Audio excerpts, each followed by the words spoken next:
Thanks for joining us for another season of NASCAR Talk on the Prime Sports Radio Network, Prime Sports NASCAR 2020. And the season will be underway officially in a couple of weeks with the Daytona 500. But, Eric, this is has Speed Week. I mean, when does Speed Week start? Or Speed Weeks? Technically tomorrow. Tomorrow? Yeah, I guess it'd probably be Speed Week in a day. Speed Week in a day. Because it starts. It's the ARC, I guess, if you want to count them. They're practicing today, but the Cup guys, they're about the fourth step down the ladder. But the Cup guys will have Busch Clash practice. There's 18 drivers in that race, and they'll race Sunday.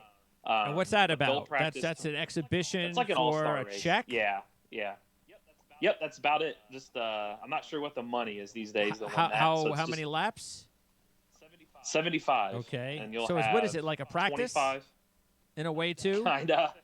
Yeah, you just take the pole winners from the previous year, and then anybody that's won a pole for the Daytona 500.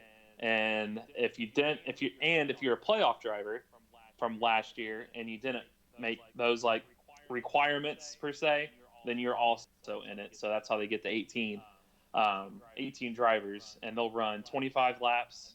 And then they'll have a yellow for a break. They'll come pit, and then they'll go run another 50 laps. And it's pretty much winner take all. And then second, you don't really get anything for finishing second on back. So they're gonna now. This is gonna be unlike, say, the I guess the All-Star race, which is just money. Mm-hmm. Yeah. And I'm assuming that you don't though want to go for it because you could wind up screwing up your car, right? And you want that car for the 500, right? Used to be, but here's one where you talk about NASCAR and cost saving. They bring a completely different car than this race. Now. It is a true So that's good. And you'll see different. Yeah. So you'll see different paint schemes too. Like Chase Elliott's going to run the Mountain Dew, and Mountain Dew scheme in this race, but I think he's running Napa for the 500. Like it's a similar car naturally because it's a super speedway, but it's a completely different car. This car will just hop back on the hauler and go back to North Carolina, or may serve as the backup car for the 500. But these will not be the cars that they will race next weekend. All right, and again, so we got so the next thing to look forward to. What do we have? Saturday qualifying. Sunday, so we'll Sunday qualifying and then the Clash. Yes. So you'll have the 18 Clash cars practice tomorrow morning, and then ARCA guys will qualify. Oh, it's Clash practice. Qualifying? Clash practice, yeah. Do they qualify for the Clash? They draw. Okay. They'll actually draw for the Clash tonight. Right. Or no, tomorrow night. Tomorrow night. They'll do 6:30 tomorrow night. And then before that will be the ARCA race. But before the ARCA race, there'll be two Daytona 500 practices, which there's not going to be any drafting. They're just going to use it for single file, you mean? Single lap. Yeah, because they'll qualify for the Daytona 500 Sunday, and then they'll turn around and race the Clash after that. Okay, and then the qualifying is for all the drivers except the front row? Yes. Well, so for you talking about Daytona 500 qualifying? Yes. So it'll be all, I think there's 43 cars on the entry list. Yeah, there is 43. They'll all qualify, and then the top two will be the front row, and that's locked. Those are your front row So starters. we're only going to find out who the two front – so they're qualifying on Sunday to see who is in the front row for the Daytona 500, and that's it. Yes, that's it. And then you'll have like 3rd, 5th, 7th, 9th, 11th on back. So the odds, they will race one on Thursday night for the duels. The duels, okay. And the duels will then determine the rest of the field. The order of the Daytona 500. So if, for example, say whoever qualifies third on Sunday, they will then start essentially on the front row for Thursday night's race. The pole winner, of the duel. Two duel and races. Then two duel races. Two duels. Okay. So if the winners of the duels are not the drivers that start on the front row, why are they even in the race? Practice, because to me, like I've seen in the past, the front two, the front row guys, they'll race. But then that's when they don't want to screw up their cars, though. That's where it gets interesting. But that's dumb then. Why would they even? They're just going to drive 20 miles an hour behind everybody. That's the key. That's what they do. They just drop off. Should they just give them a choice of whether they even want to race in it? You should. To me, I would say just back them out. Yeah. There's no sense of it. There's no gain for them. I should say it. I guess I will be fair. The gain is they start putting points on the line for the duel. So first place gets 10 points. Second place gets 9. These are actual playoff points. Gets 8. Actual points. Actual points for the regular season to get you into the playoffs. Okay. Yes. All right. So there are on the line. So I can see, but how much? Let's do risk versus reward there. I mean, are 10 points really worth wrecking your pole winning Daytona 500? I don't think so. No, I would. Okay. They all end up dropping to the back because it's in the past years. What's good, at least this year, again, you got 43 cars for 40 spots. Because before that, it was like 40 cars for 40 spots. Talk about no incentive for anybody because you're automatically going to race. Why would you risk wrecking your Daytona 500 car when you know you're already in the race? So at least now we know there's 7 cars that aren't chartered, that 3 of them are going home. So they've got an incentive to race, and then you've got points for everybody else. All right, and then so as far as betting this week, you can bet on the Clash on Sunday. Yep. And then you can bet on the duels on Thursday. And those are night races, right, on Thursday? Thursday, yes. Clash is during the day, Sunday. But, yeah, the 2 on Thursday will be night races. Okay. And then the 500. So, well, of course, we'll also have the truck and the Xfinity, and they'll all race Friday and Saturday? Yes. Truck race will be Friday night, Xfinity on Saturday afternoon. Okay. But if you wanted to bet the Clash, out of the last 6, 5 of them have been won by Penske or Gibbs. And then also, is that any different to compare the winners of that race to anything else like duels or the 500 or? Yeah, kind of. Speed Weeks has been dominated lately by Gibbs, Penske, Hendrick, the big three. Because here I even have my notes here for next week. 23 of the last 28 Speed Weeks races, so you're going to go back to 2013. Have been won by Penske, Gibbs, or Hendrick. Okay, that's a pretty good percentage. So, yeah, that's kind of the Clash, duels, and 500, which I know we'll probably we could get more in depth in that next week when we talk those races. But, 23 of the last 28. And the only ones that they didn't win were a couple, actually the 3. Oh, here, the 3 in that time frame were actually the Coke Zero Sugar 400s. They've won them all other than the 2 Daytona 500s. So if you want to go all the way, include that, they've won 32 of 35. 2 of them were the 400. The other one was Austin Dillon winning the Daytona 500 a couple years ago. All right. Now, there are a plethora of driver/crew chief changes for the year. 20 of the top 32 teams that ended the year in the top 32 last year have at least either a driver or a crew chief change. So that's a lot of changes. Why is that?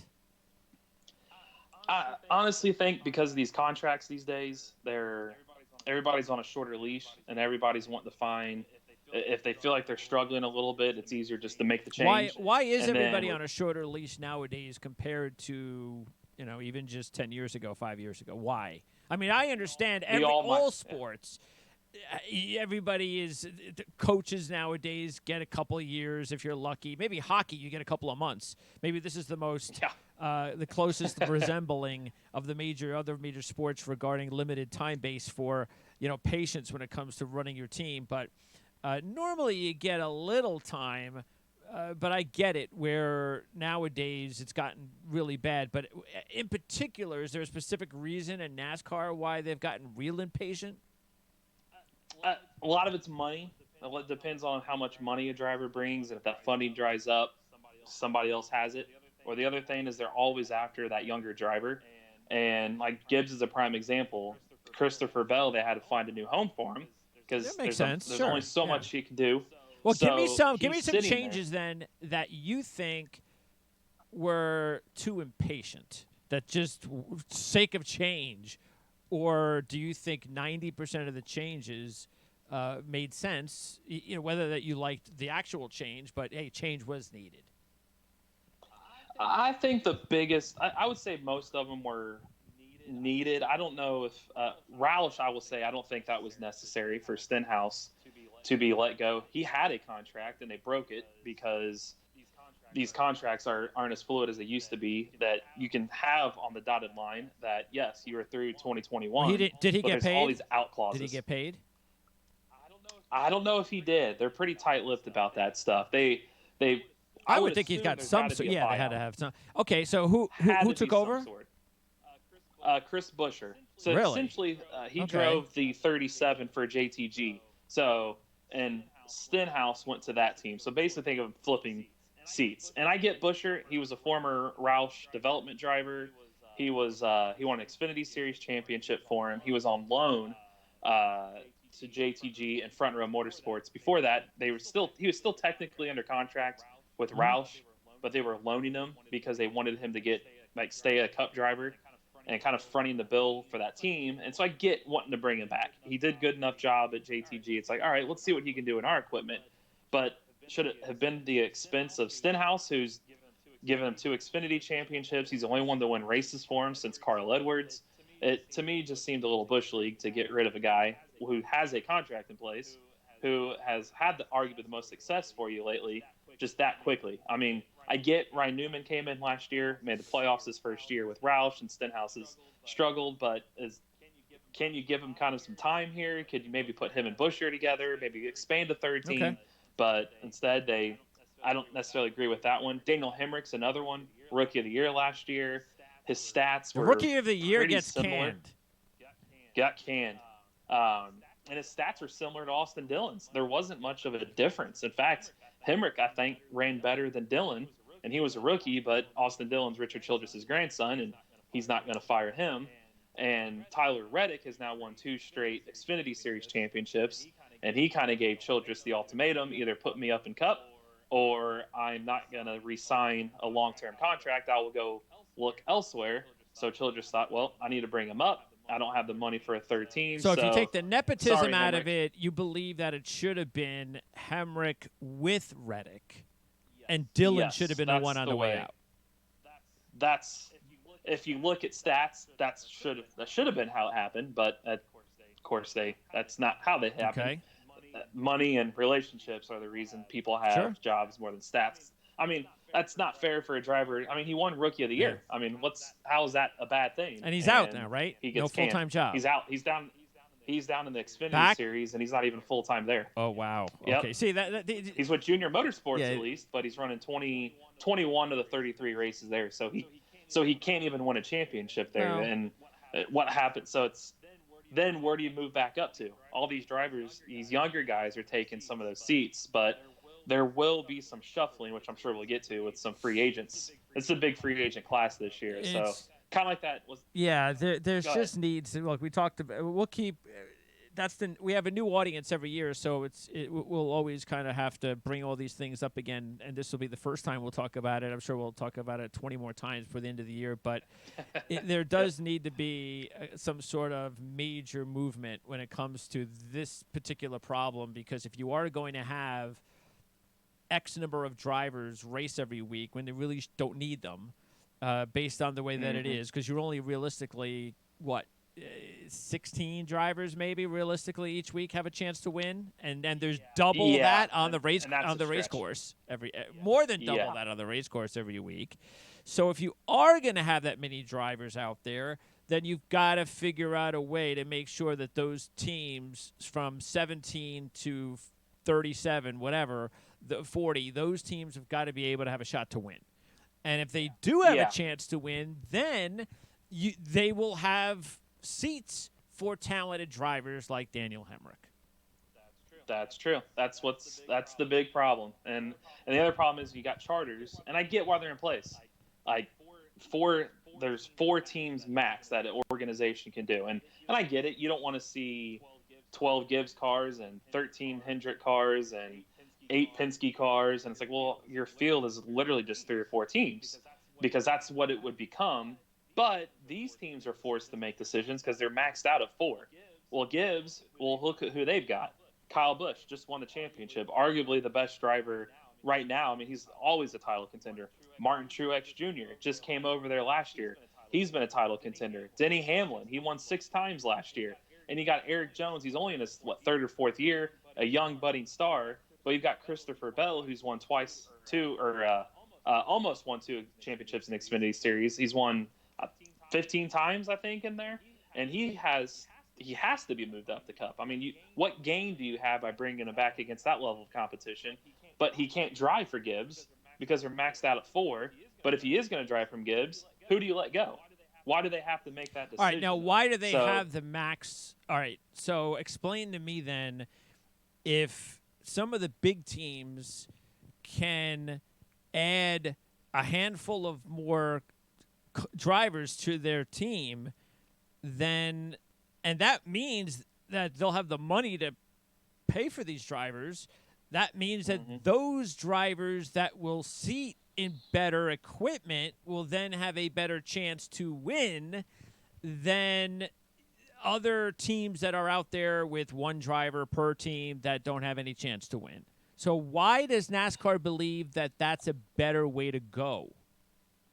I think they're afraid of phasing the small guy out. I think that they'd rather have him on the track and think that maybe one of them will be that furniture row and get lined right and stars fall in place and now you're a contender, which, I mean, stats and history prove that likely isn't going to happen. And is that also kind of like, is that the old school of way of thinking too? Are there a lot of diehard old school fans who would prefer that, or because they are rooting for the little guy, or would they rather, are they okay with, I know they're not usually okay with change, but I don't know. You tell me, because it just seems to me, is that the only reason is that they're still kind of not letting go? Yeah, I think that, and they just don't want to see a field full of just 3 or 4 teams, because they're like Richard. If this happened, Richard Petty Motorsports would be gone. Childress would be on that fringe, because if they've got 2 cars and you've got a Gibbs with 8, it's just hard to compete. It's hard to contend for that sponsorship dollar when Gibbs can offer more. So say there's a sponsor out there that wants to come into NASCAR, but Gibbs has all 4 cars funded. It'd be hard for him to go get that sponsor, especially because it'd be on a limited basis.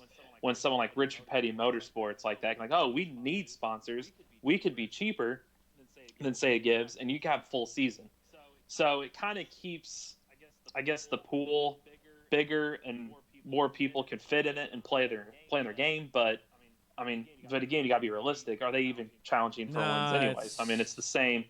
Just like I just said about Speed Week, so all but 3 races since 2013 have been won by 3 teams. Yeah. So it's starting to become like F1's the same way. There's 3 teams: Ferrari, Red Bull, Mercedes. That's it. If you don't drive for them, literally nobody outside of them has won an F1 race since 2013. So how do you find the business model to keep everybody competitive, but also not limit? To me, I think it's what we talked about last year, is a salary cap. Yes. That would be the best way, I think, that you could fix this. And I know they talked about it. How far that's going to go is anybody's guess, but that is on the table as far as the discussion is. Maybe we put a salary cap. Maybe that helps with, as far as like a whole organization, not just one team, but like Gibbs would get X amount of money. Like that's all you could spend, and you got to equate that to how many ever teams you want. I think that keeps it from them from having 13 cars or 12 cars, something crazy. Because if you have a salary cap, why would you want to max that out each year? Yeah. Or go over? So I think that would probably be the easiest fix. Yeah, because, look, I mean, on one hand, it's either, well, look, definitely the salary cap's the way to go. That's the first choice. I understand it's going to take a long time before they figure that out or get anybody to agree to it and understand it's for the best of the sport. I get that. But on the other hand, you know what? As when you're trying to grow a sport and get new fans on board, the new fans don't care about any of that stuff that you just talked about. No. They don't care about, what do I care if some guy named Joe Gibbs has 10 cars or 2 cars? Why does that matter to me as I'm sitting here watching a race? They don't care. Yeah, they don't know the difference. So wouldn't they rather go to races every week to know that all the drivers that are out there on the track that they're watching has a chance to win? Exactly. That's all. It's one or the other. Either salary cap or give the other teams a chance to get. I don't care if Gibbs gets 20 drivers on his team. We just want to see 20 That's quality all. cars. Is all That's it. And yep. Unless you want to limit it to 25 cars. Exactly. Which would be the same teams making it anyway. Exactly. So it's like either way. Yes. Yeah.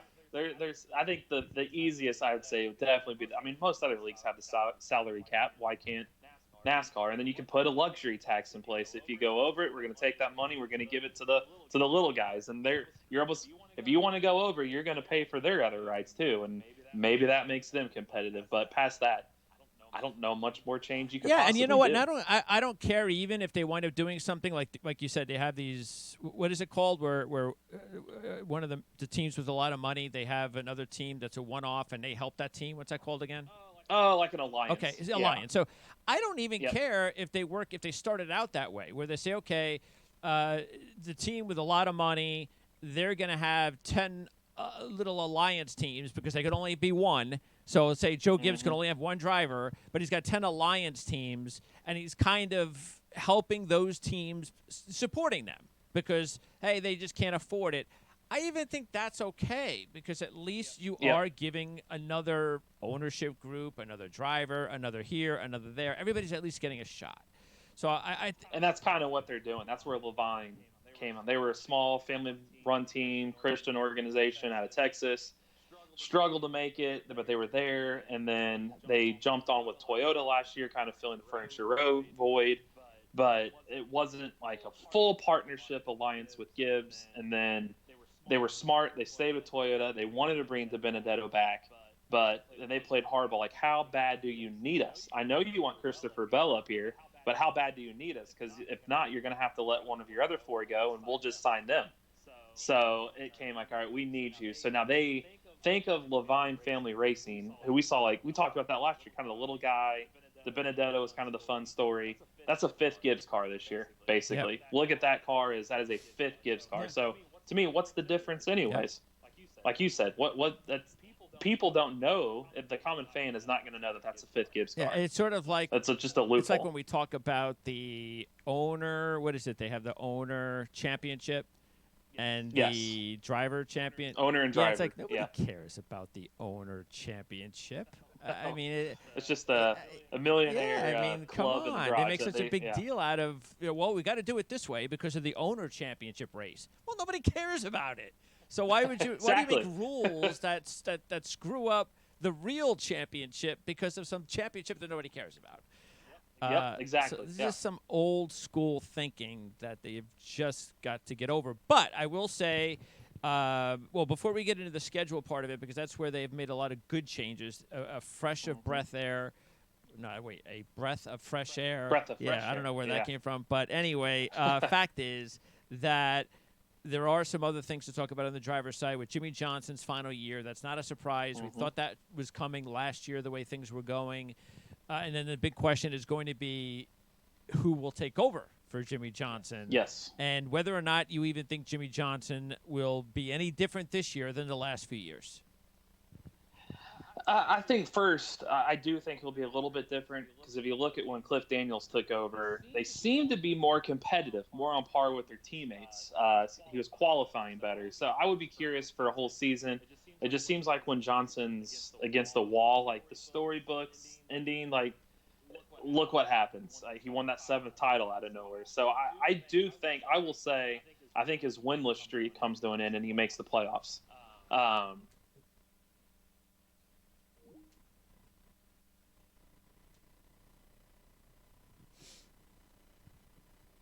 Seems like we have lost Eric for a second.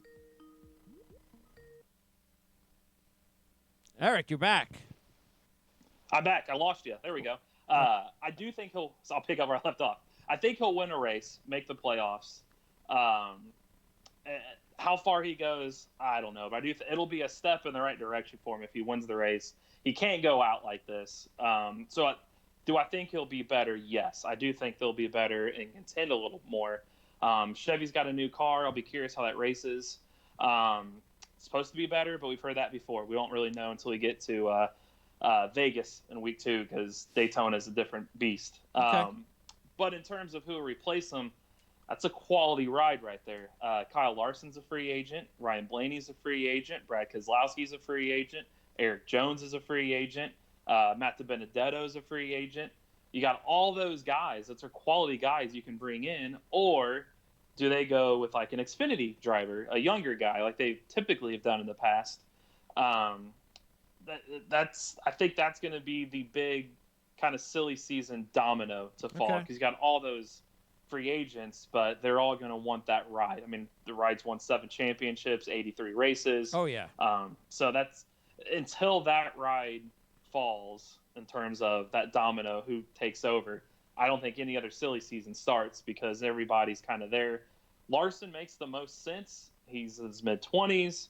He's a young guy. He's a California guy like Gordon and Johnson.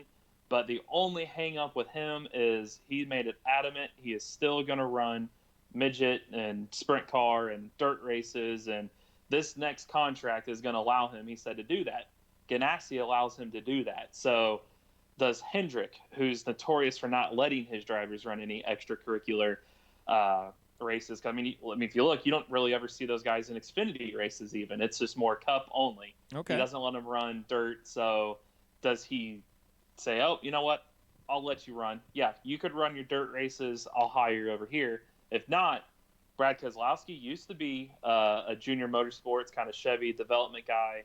Does Penske, because they've got Austin Cindric, who's Tim Cindric, who runs kind of the IndyCar side. That's his son. And this is his second Xfinity Series season. He's going to probably be up in Cup next year.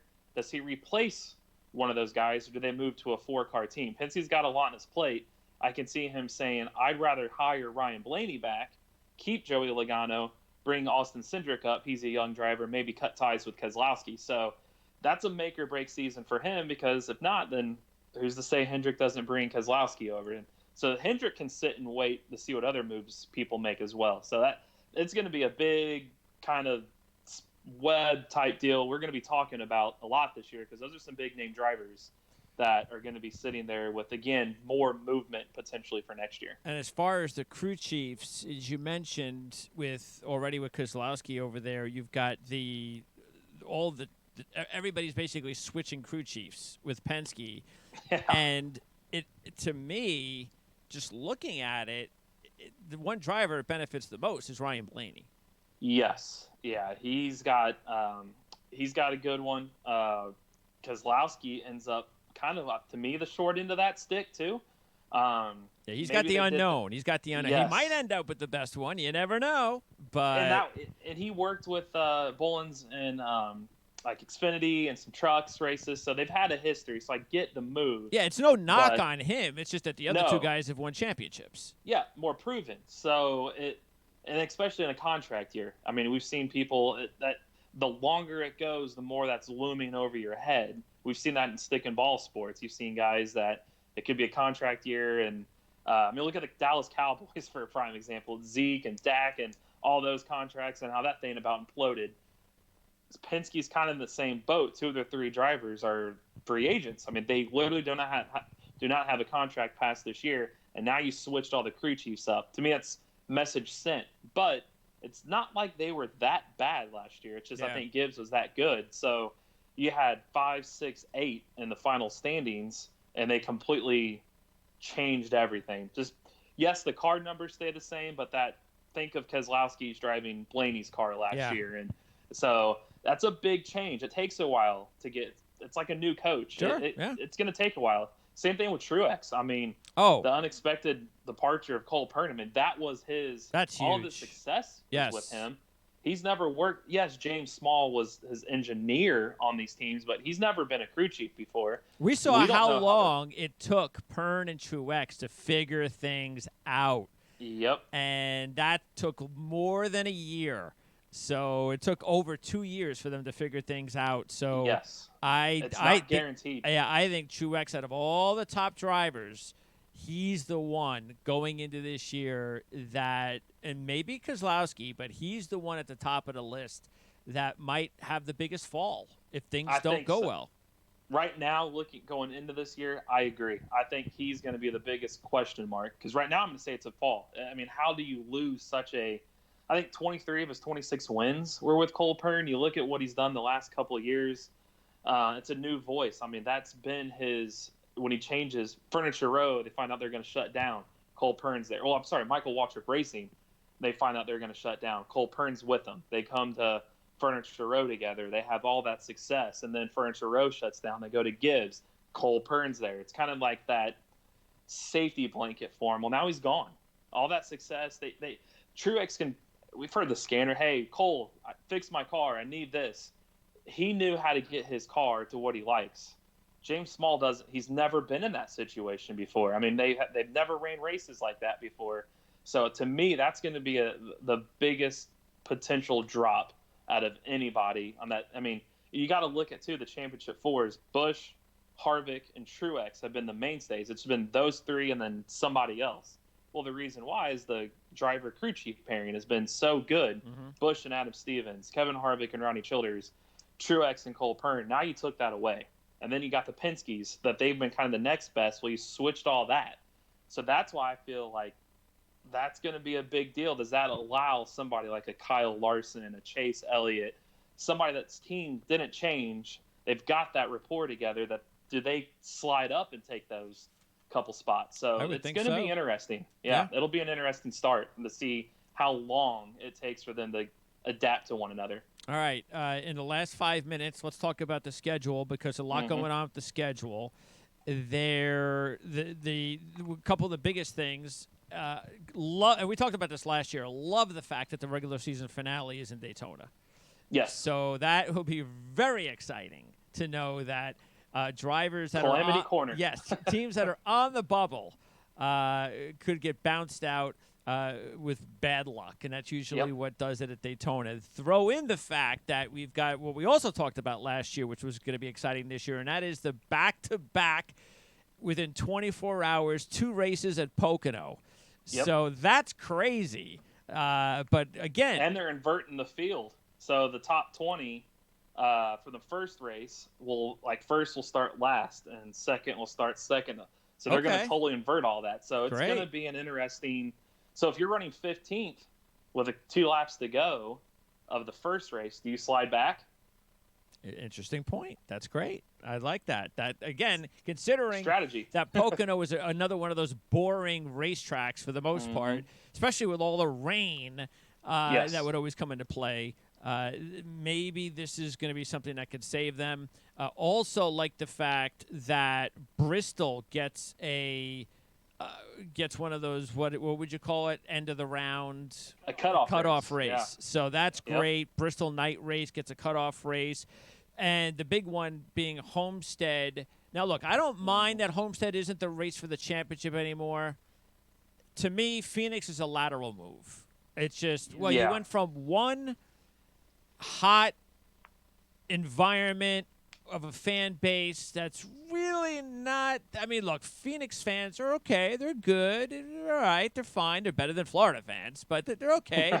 But it's still not. I mean, you almost wish that if you were going to go to Phoenix, why just go to Vegas? There's people ask that, and here's the key.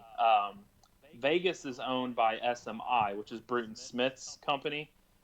Phoenix, Homestead, Daytona, there's more, Talladega.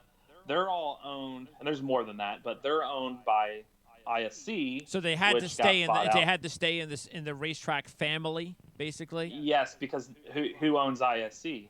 NASCAR. They would rather control the final race than give it up to an outside like Bruton Smith, because NASCAR and Bruton Smith aren't. And I'll write about this year.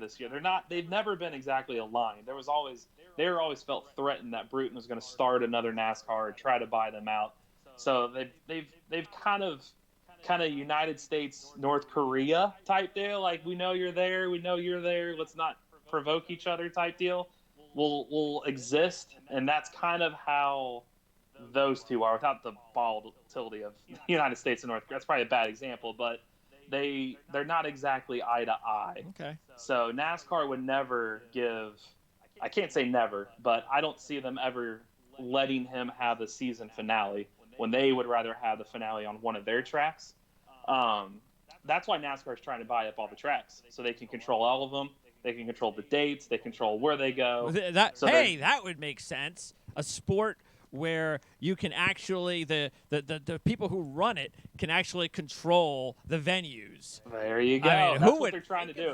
That was kind of an underrated off-season move. NASCAR bought ISC out. So they own them all. So NASCAR owns Daytona, which everybody kind of already assumed that, but now they officially own Daytona.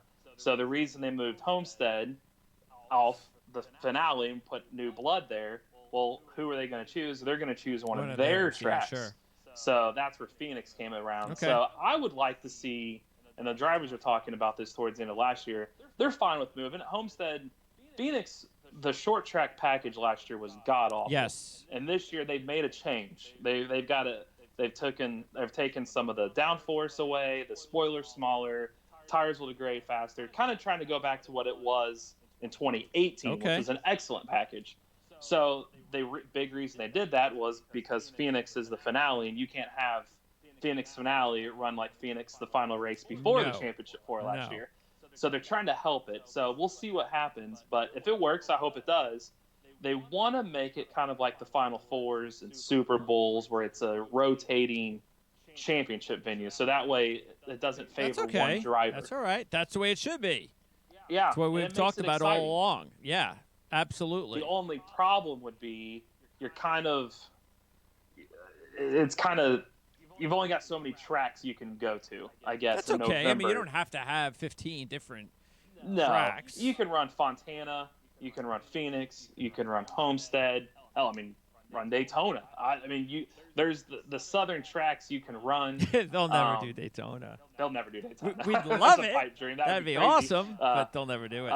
No. And then if they could somehow work out a deal with Bruton Smith and get those tracks under one umbrella, then you throw in Atlanta, Charlotte, Vegas. I mean, there's plenty out there if you can join forces some way and make this work. So that's kind of the 2021 schedule. That's what they're trying to do. Okay. Since NASCAR bought these tracks, so there could potentially be even more movement for the future. Okay. And the other reason they wanted to buy these tracks was you can, like Pocono, like, man, why do we go here twice? We need to eliminate one of these race weekends. Well, you can't if you don't own the track. But now if you own the track, you can eliminate that and put the date somewhere else. So that's kind of what they're doing, and they're supposed to announce that 2021 schedule here this spring. So we'll see what happens. Okay. And then the only one that I was a little bit unsure of as far as the scheduling is that I had a question with would be the round of 12 where you have a Roval and Talladega. That's going to be a crazy round. In the same round. That's your ultimate wild card right there. I mean, if you're just not particularly great at the Roval, and then you have to worry about Talladega, wow. I mean, you better get plus good it's not a first round. You've already eliminated 4. That's true. So now you're going to have 4 other guys. So that's the ultimate. Plus, that's the other good point is if you look at the 3 cutoff races this year and what they were last year. Last year it was the Roval, Kansas, and Phoenix, which other than the Roval, the rest was kind of ho-hum races. Now it's Bristol under the lights. It's the Roval and Martinsville. So those are going to be – I think the playoff, it just adds that intensity, and then you're going to end in Phoenix. So and let's hope that Martinsville and Phoenix, 2 of the tracks where they're going to have the rule changes, will definitely be a lot more exciting and fun and easier to pass and all that other stuff. And I'm not – It's supposed to. After what happened last year, I'm sure most fans, including us, we are not even going to count on it until we see it for sure. They're going to that 2018 package, so it raced fine then. Yeah. It's the same car, so we'll see. But speaking of car, there's a new one next year too. So there's a lot of this is kind of that gap year. Okay. Between that's why NASCAR it spoke volumes that they decided to make changes to the short track and road course package when you got a new car next year. Yeah. You got all these scheduling changes. You would think why make a change? All the changes coming next year. Why spend all that money well, they're acknowledging that package was basically crap. Nobody wanted to watch. Nope, not at all. And we talked about it almost every week. So, yep. Hopefully now we don't have to. I hope so. I don't want to talk about that anymore. No. All right, Eric, appreciate it. We'll talk next Friday when we preview the season. We'll get your predictions for the championship. We'll go over the championship odds.